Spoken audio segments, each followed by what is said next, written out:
जी, सब कुछ। जीजा जी घर छोड़ के काहे गइलन, ओकर वजह सब। देखा विद्या, हम दीदी, हम या फिर घर के केहू भी सदस्य ऐसा कबो सोचले भी ना होई कि हम लोगन के नजर के सामने ऐसा सब कुछ हो जाए। हम में से केहू सोच भी ना सकत रहे दीदी कि आपके और जीजा जी दोनों की लड़ाई इतना बढ़ जाए कि उनकरा घर छोड़ के जाए के पड़ी। देखी थी, हमार आपसे बस इतना सा विनती है कि ये लड़ाई के आप खत्म कर दी, उनकरा मना के आप घर वापस ले आए।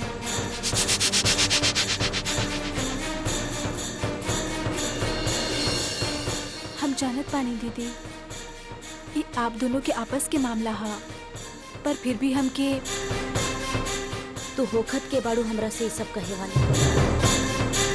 ये घर के बहुत सारा हद पार कर चुकल बाड़ू तू विद्या, लेकिन ये हद के अगर ना पार करा तो तोहरा खातिर अच्छा होई। दीदी, हमार इतना सा बात समझे कि आप कोशिश ना सुने के हमके तोहार बात।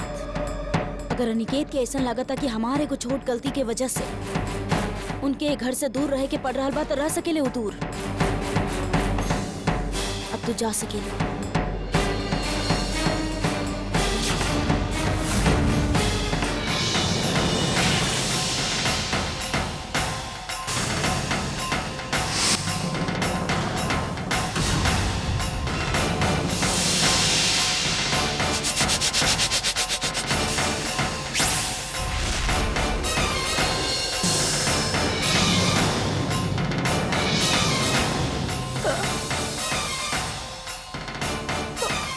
मम्मी पापा अलग हो गए।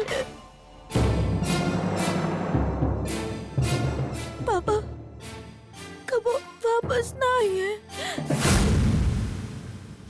The truth remains that eyes shall never lie.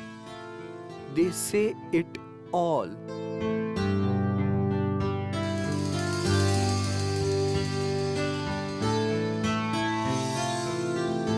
अब तरीके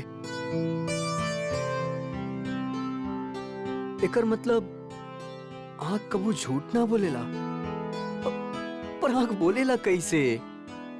स्टूपिड। इजोन बड़ लोग के किताब होखेला ना, एमे सब स्टूपिड बात लिखल रहेला। स्टूपिड बात आँख कैसे बोल सकेला भाई? स्टूपिड।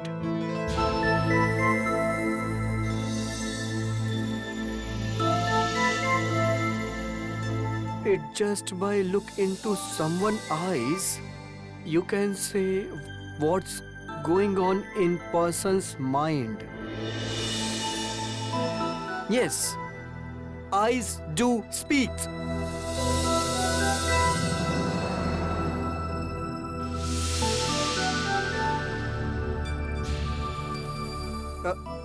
Wife, हमी बड़ लोग के किताब पढ़तानी, नोटी वाला। तू सुनत आरू ना? हम ही बड़ा वाला किताब पढ़तानी, जौन बड़ लोग पढ़ेले। हम पढ़तानी सागर प्रताप सिंह।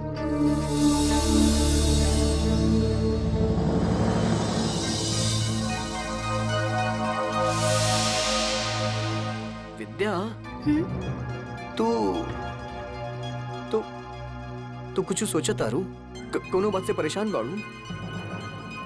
ना ऐसा कोनो बात ना है।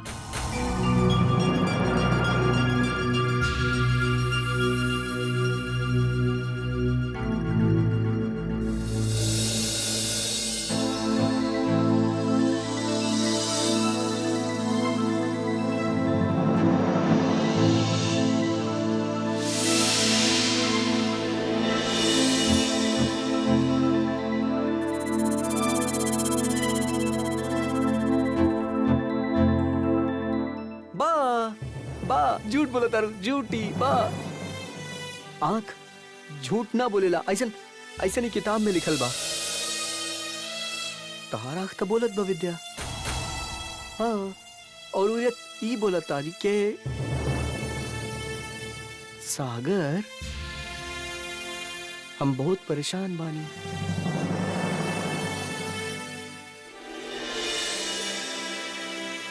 और सागर प्रताप सिंह द जीनियस तहर सारा प्रॉब्लम सॉल्व कर दे। प्लीज प्लीज बतावा का बात बा। प्लीज प्लीज बतावा ना का बात बा प्लीज। हम आपसे कह रहे हैं ना ऐसन कोनो बात ना हा। मतलब हाँ बात हाँ पर आप समझ ना पाइब ना यही खातिर छोड़ दी।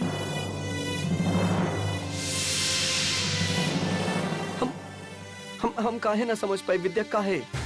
विद्या हम बड़ हो गए बानी। हम किताब पढ़े ली। ये देखा इतना मोट किताब हम सब कुछ समझे ली। यस प्लीज बतावा बतावा प्लीज प्लीज।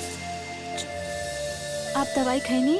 हम झूठ पूछता नहीं। हम क्यों बतावा प्लीज विद्या प्लीज प्लीज हमके बतावा विद्या प्लीज प्लीज हमके बतावा विद्या। हम ना बता सकेनी आपके। आप समझत काहे नहीं कि ये बड़ा लोगन की बात है।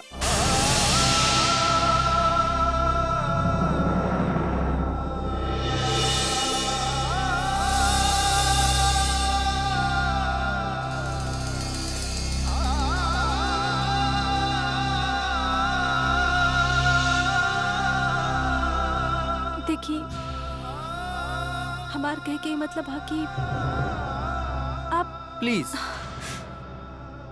प्लीज विद्या।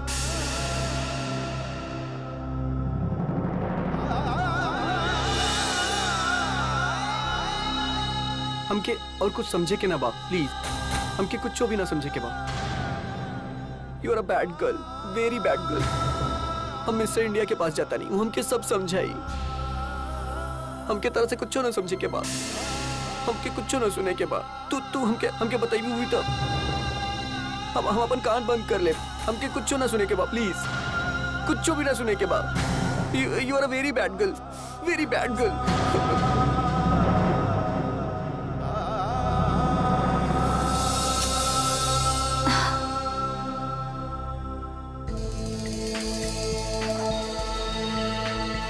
कहर्ष भैया सवेरे से शाम हो गई शाम से रात हो गई। हमके अभी तक कहूँ अपन शिकार नजर ना आयल। शांति रखा शांति।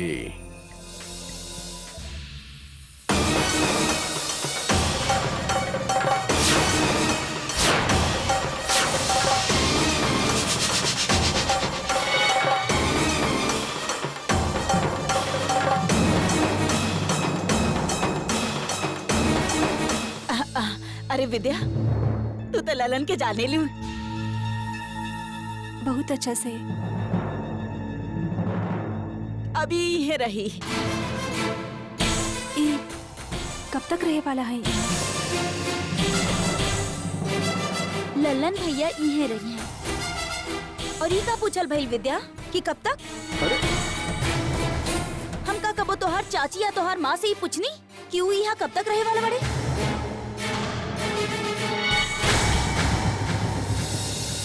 ए ललन ललन वो आ गई तहार शिकार।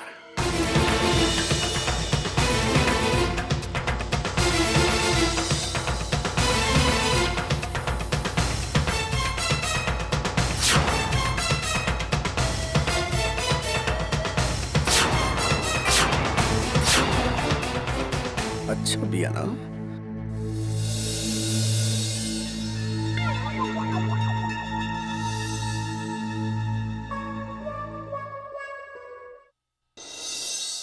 इतना अच्छी बिया कि बोलती बंद हो गई ना।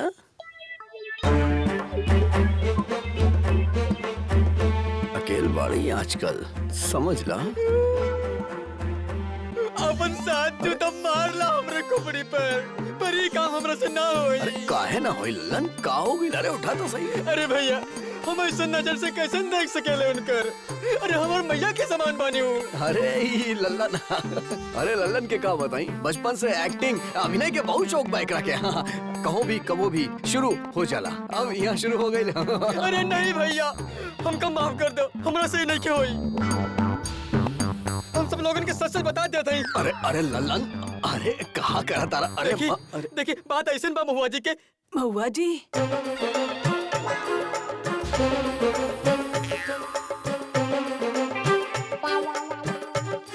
महुआ जी तो ई है। उबाड़ी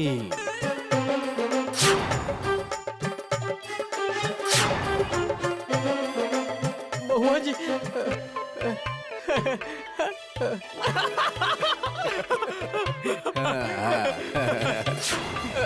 एक्टिंग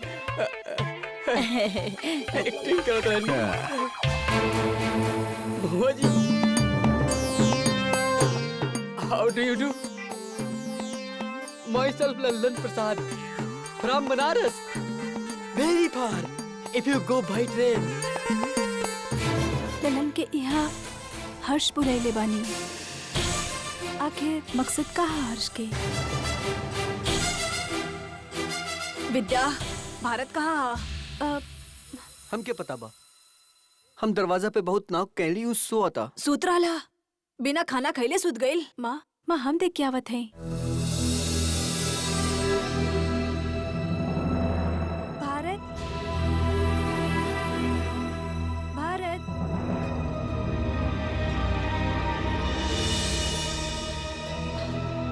भारत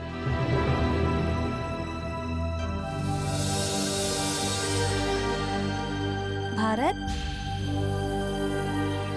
बेटा उठा। एकरा अचानक भइल कहा? तबीयत ठीक था एकर?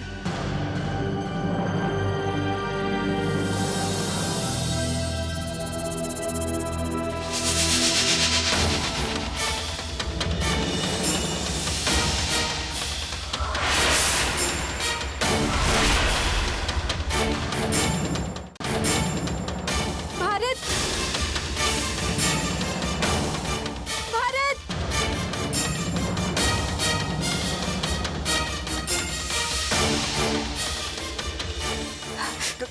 का हो गई विद्या?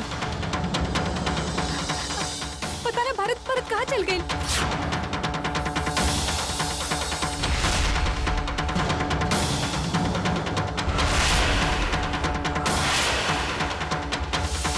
भइल का विद्या? माँ भारत कमरा में ही ना है।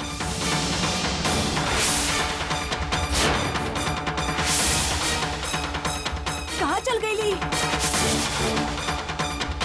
इतना रात गई, भारत कहाँ जा सकेला? चलो हम जाके देख क्या होता नहीं। हम ढूंढे थी माँ। Are you sure? Thank you. Bharat के बेस्ट फ्रेंड राकेश के पापा रहले, कहत रहले कि शाम के 5 बजे भारत और राकेश के आखिरी बात भइल और ओकर बाद कोनो बात ना भइल। अगर भारत राकेश के यहाँ नहीं खेता कहाँ गई? The Mister India lawn out house cupboard में बेड के पीछे कहूँ भी नहीं खे। हम सब जगह देख लेनी। अरे अरे भारत चल कहाँ गई? ये अनिकेत भी घर पे ना हा। कहाँ निकेत अनिकेत लगा रखली बानी? अनिकेत नहीं खे पर हम बानी और हम माँ बानी भारत के। हम ढूंढ ले बकरा। देखिए हमारे ख्याल से अब हमके ज्यादा टाइम वेस्ट ना करेंगे। आई एम श्योर कि भारत जहाँ भी गई हुई पैदल ही गई, तो अब तक ज्यादा दूर ना गई। चला चला चलिए हम लोग चल के चलो देखते चलो हैं। चलो चलिए चलो चलो चलिए।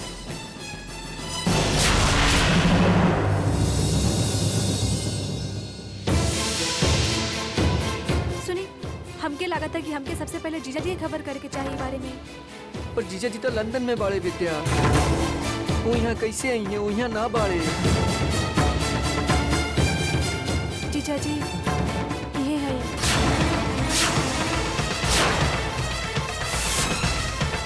देखिए इस बारे में हम आप लोगन की बात अच्छा से समझाई। फिलहाल जरूरी यह है कि हम उनकरा से बात करें। बात कराएं आप हमारे।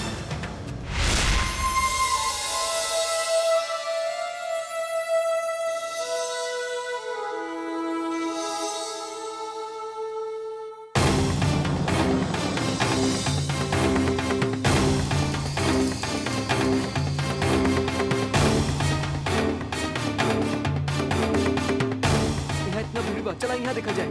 हाँ हाँ आई तुषार भैया। जी आप जब इधर सरदार जी आप इधर कहूँ देखने भाई।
विद्या मिस्टर इंडिया बस में नहीं खे।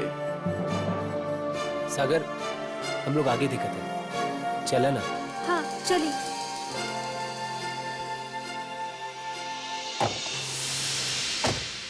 चला तुषार।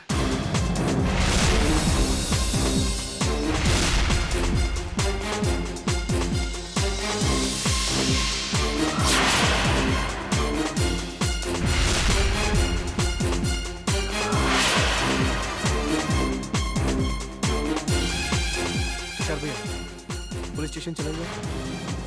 तुषार प्लीज चला, पुलिस स्टेशन चला प्लीज। पहले घर चलत है, चलिए। जीजा जी भी आवत हुए, फिर पुलिस स्टेशन चला।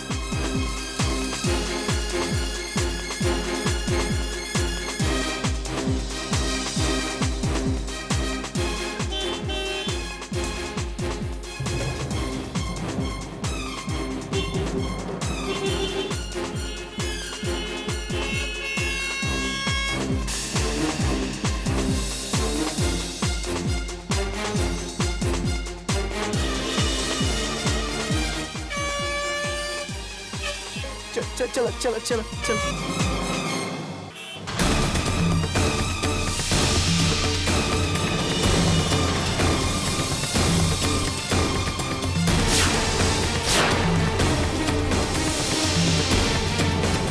Mister India. हाँ मिस्टर इंडिया बस में बात। तुषार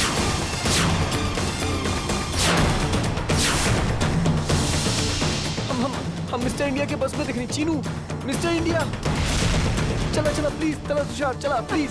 जल्दी जल्दी चलिए। चला चला तुषार। डोंट वरी सागर, यहाँ से एक शॉर्टकट है, हम यहाँ से जाते हैं, बस के पकड़ ही ले। हाँ जल्दी करिए।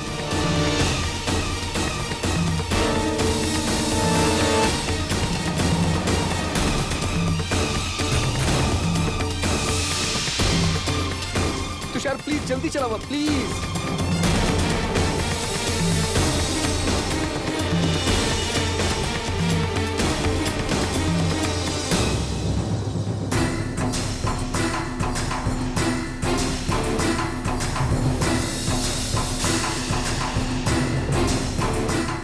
तुषार बस का भाई कोनो भी वक्त यहाँ आवत हुए।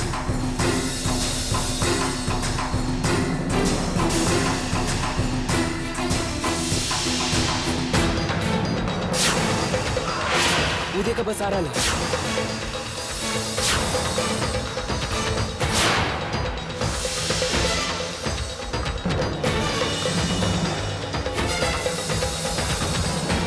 Please stop. रुकी रोकी। रोकी रोकी।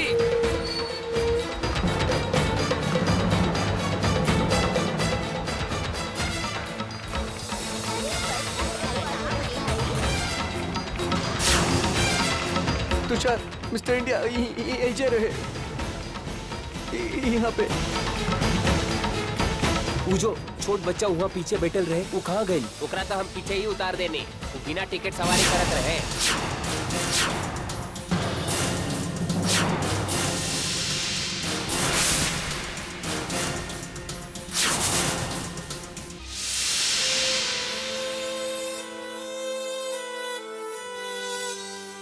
आपकी और जीजा जी दोनों की लड़ाई इतना बढ़ जाए कि उनका घर छोड़ के जाए के पड़े। अगर हमके कैसे ना केला कि हमारे को छोट सा गलती के वजह से उनका एक घर से दूर रह के पड़ी तो रह सकेले घर से हमके बात के कोनो परवाह नहीं कि लौट के आवे लेकिन ना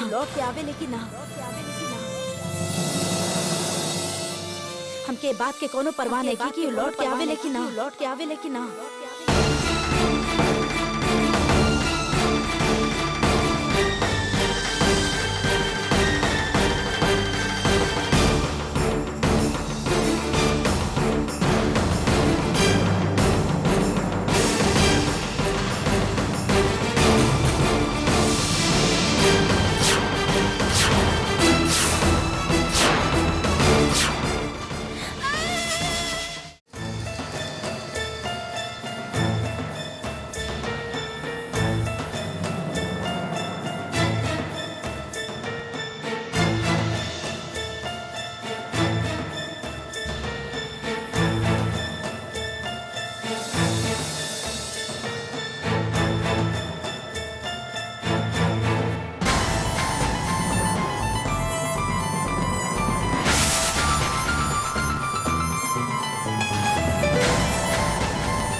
बहुत ढूंढे के पड़ा लेकरा के और हमने के गाड़ी की एक्सीडेंट भी होत रहे। स्टूपिड एकरा साथे। Mister India you are very bad. चल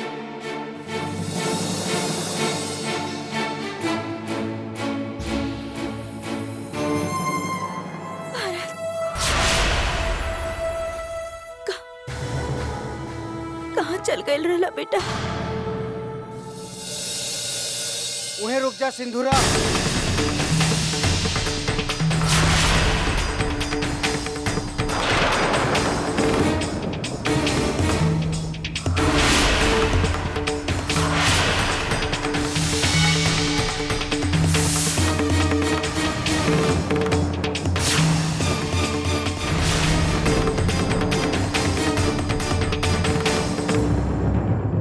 छुइया भी मत हमार बेटा के।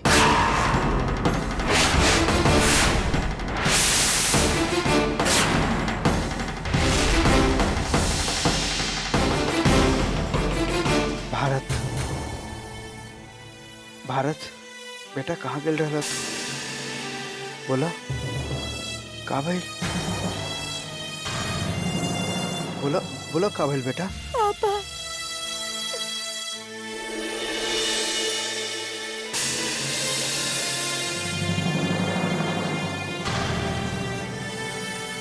जीजा जी पूरा रास्ता हम भी एकरा से पूछत रहनी, कुछ ना बता रहा रही हमके।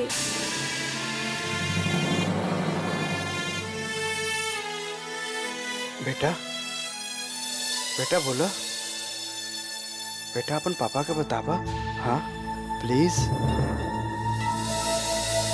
बोला प्लीज। पापा हाँ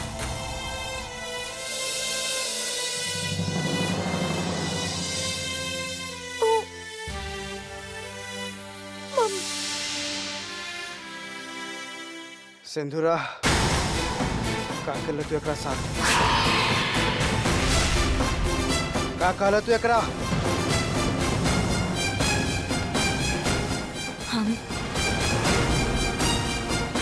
हम अपन बेटा के का करब बनी के? आप हमरा से ऐसे काहे बात कर रहल बाड़ी? काहे बात करत है?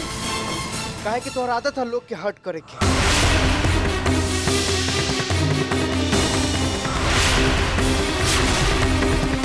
हमके तो भारत के लेके जाए के चाहिए। तू हमार पत्नी बन के ना रहल चाहता रू कोनो बात ना, लेकिन कम से कम एगो अच्छा माँ बन के तो रहा। हमरा पर काहे इल्जाम उठा रहल बानी? काहे इल्जाम उठा रहल बानी हमरा ऊपर? हम ही घर ना छोड़नी, हम अपन जिम्मेदारी से ना भागनी, यानी कि आप भी घर छोड़नी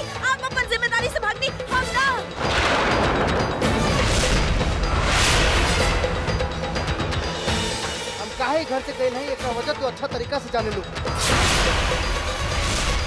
हम अपन जिम्मेदारी से ना भागल है सिंधुरा, हम तोहरा वजह से भागल है।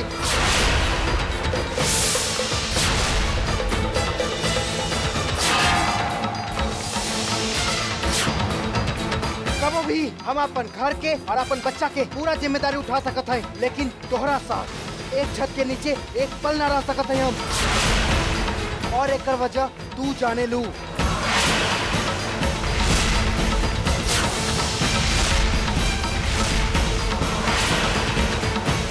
आज तक तू सबकी जिंदगी तबाह कैलू, लेकिन हम तो के अपन बेटा के जिंदगी तबाह करे ना दे। हम ओका ले जाते ही अपन साथ ले जा रहा है। भारत बेटा चला चला, पापा के साथ चला, हम यहाँ ना रहा बेटा। चला चला भारत चला बेटा। ना पापा, हम सिर्फ आपके साथ ना चले, हम आपके साथ और मम्मी दोनों के साथ रह।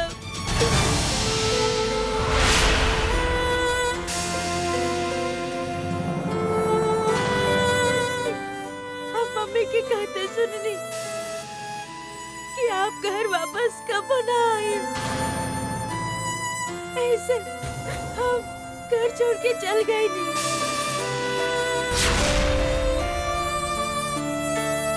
प्लीज पापा, आप इधर ही नहीं, हमारे साथ और मम्मी के साथ। प्लीज पापा, प्लीज।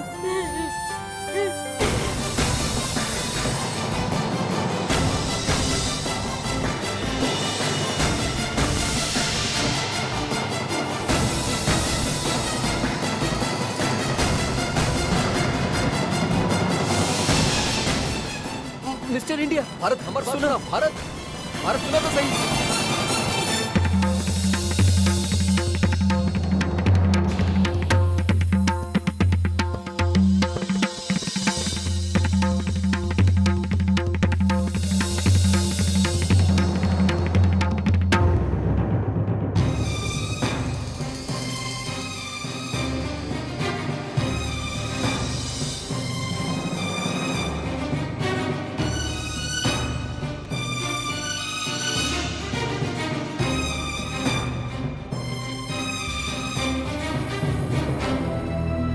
भारत सूत गईल हा। हम ओकरा से कहने की आप दोनों से आके बात कर ले, पर वो तैयार ना हा। जीजा जी, ये पूरा हादसा ओकरा झंझोर के रख देला सा। गलती हमार, हम अपन आपा खो बैठने। एक पल खाते भी ना सोचले कि सिंधुरा और हमरा यूं लड़त देख ओकरा पर का बीती।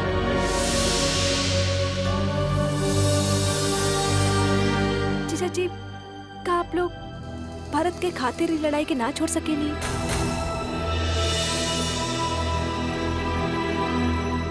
आखिर लड़ाई हाँ का? इतना साल हो गए तू दोनों के शादी भइल, हम ऐसा लड़ाई कबो ना देखनी। आखिर का बात है निकेत, बताओ बेटा। माँ आप जानत नहीं कि सिंधुरा ना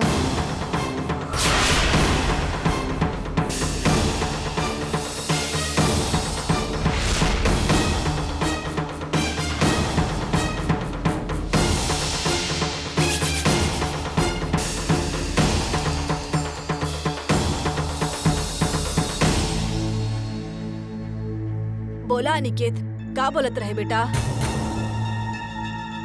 ना माँ, अभी ना बता सकते हैं। अब जाके आराम करी, आपकी तबीयत तो ठीक ना है।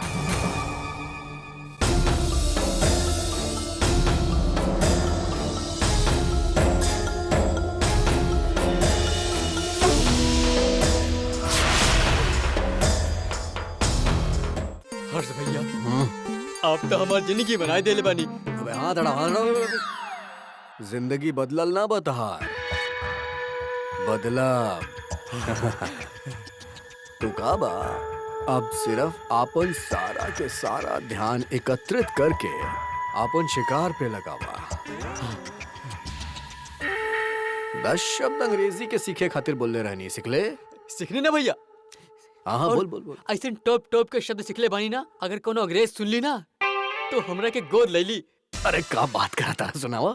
हाँ, सुना, अगर आप हमारा से कहे के चाहत बानी कि लल्लन भाई हाँ आज हम घूमे खातिर कहाँ जा रहल बानी, हाँ हाँ हाँ कैसन कहल जाई अंग्रेजी में? तो आप हमसे कहबा माय डियर लल्लन वाह वेयर वी गो टुडे हाँ राउंड राउंड। राउंड अच्छा और एक और सुना, अगर आप हमारा से कहे के चाहत हाँ। बानी कि लल्लन भाई चला कहीं बाहर चल जाओ और बातचीत कर हाँ जाओ, हाँ चल के बातचीत। हाँ कैसे कैसे तो आप कहल हमसे जाई? कहबा माय डियर लल्लन ब्रदर हाँ।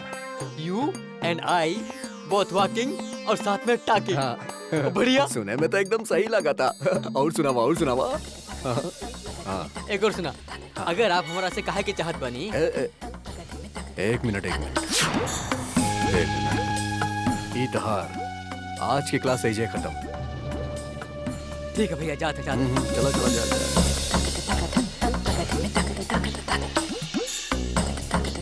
चाची प्रणाम।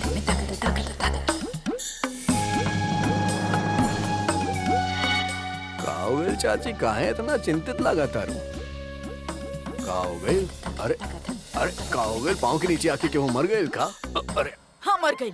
सच सच बतावा, तू ए घर में आपन जगह मजबूत बनावे में लगल बड़ा की ना? लागल बानी। अरे आप भी करी ना अपन जगह मजबूत, केहू फाटक लगा के रोकले बा का? हाँ? अरे हम तोहार कितना मदद कैले बानी और तू बाड़ा के हमार चिंता ही नहीं के। गुरु मंत्र देता नहीं तहरा अपन। शुरुआत हम कैली ऐसे, कार्तिक के ही घर से निकलनी और लल्लन के ही घर में डलनी। हाँ, अब का होई वक्त के साथ साथ लल्लन के जगह बन जाई घर में, वो भी हिस्सा बन जाई। फिर एक तरफ हमार कंट्रोल होई और दूसरा तरफ आप जाने ली अनिकेत और सिंदूरा दीदी के बीच में जंग चल रहा बा ना। और उस जंग से भी फायदा के करबा, हमनी के ही फायदा बा। जितना कम लोग उतना बड़ा हिस्सा, उतना बड़ा फायदा। समझे तारू ना? तब हमनी के का करे के पड़ी? करे के तारा का कुछो ना बा चाची, करे के बाद चीनू के। हाँ अरे अभी घर में ओकरा भी अपन जगह तलाशे के बाद की ना कहे के तो ई घर के सदस्य हा, लेकिन ओकर हालत जौन बहु नौकर से भी बदतर बा की ना। हाँ, तो हमार कहे के मतलब ई बा कि शालू के भी अपन एगो दूसर घर होखे, चीनू और शालू हाँ खुश रहे। समझ तारू की ना? पर चीनू ए घर के भक्त बाना, ओकरा के समझाए। कमाल करेलू चाची यारा, मतलब आप जैसन सास और सालू जैसन बीवी तो साथ में दुनिया के हिला दे। अगर आप अपन ही दामाद के भी दिमाग तनी भी टटोल ना सकेलू तो थू बाप पे। हाँ एक तरकीब बा हमरा पास। अगर चीनू के मन में ई बात बिठावल जाए कि ओकरा साथ एक घर में अन्याय हो रहल बा, ओकरा नौकर के जैसन देखल जा रहल बा, तब बात बन जाए शायद। हाँ तो फिर तो खुद ही अपन हिस्सा मांग ली। हाँ, मांगी। हाँ। अरे आप तो बहुत सही मंत्र बताई। चली अभी से शुरू हो जाता नहीं। हाँ, खुश रहा, लागल रहा चाची। पागल मोटी। सोची ले कि चीनू जैसन पवित्र बच्चा जायदाद में हिस्सा मांगी। कबो ना, लेकिन चाची के करनी से ई घर में हलचल जरूर होई, जैसे हमरा के फायदा होई। हाँ। और जैसन हमार चाणक्य बुद्धि सोच रहल बा, तो 3 हिस्सेदार कम हो जाइए।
रुका सिंधुरा,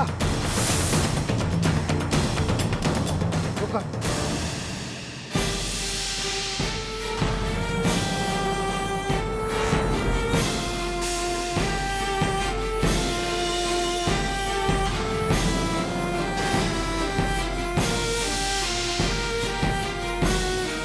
ओ कांच है नीचे।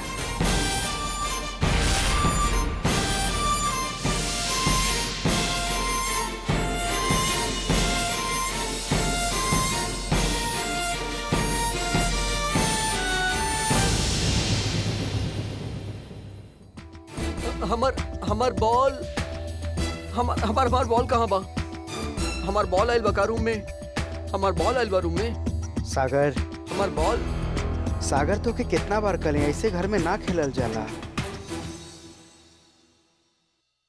हम घर में ना खेली तो बाहर खेली धूप में।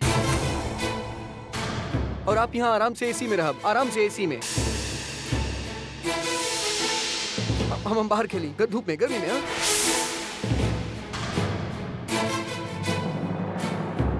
सागर, सागर हमारा वो मतलब ना रहे। प्लीज हमके पता रहे आपके का मतलब बा जीजू, प्लीज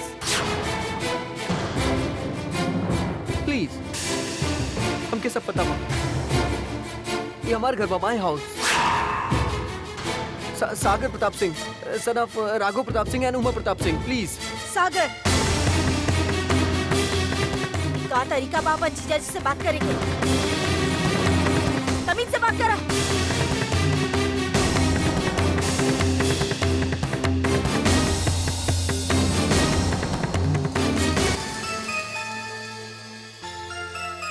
यस यस यस हमके पता रहे ऐसे नहीं हुई, हमके पता रहे। अगर दी के चोट लागेला तो जीजू के तकलीफ होखेला, और अगर जीजू के साथ बदतमीजी से बात करा था तो दी के बुरा लागेला। विद्या हमसे कहली कि ऐसे नहीं होखेला, ऐसे नहीं होखेला।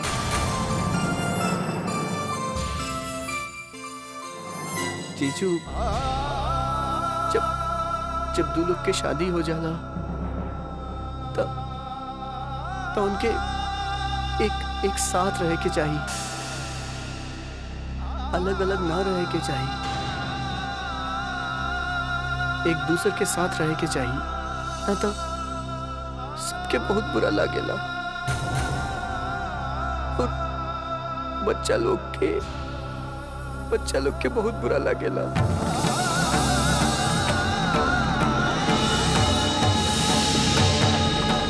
बहुत बुरा लागेला बच्चा लोग के।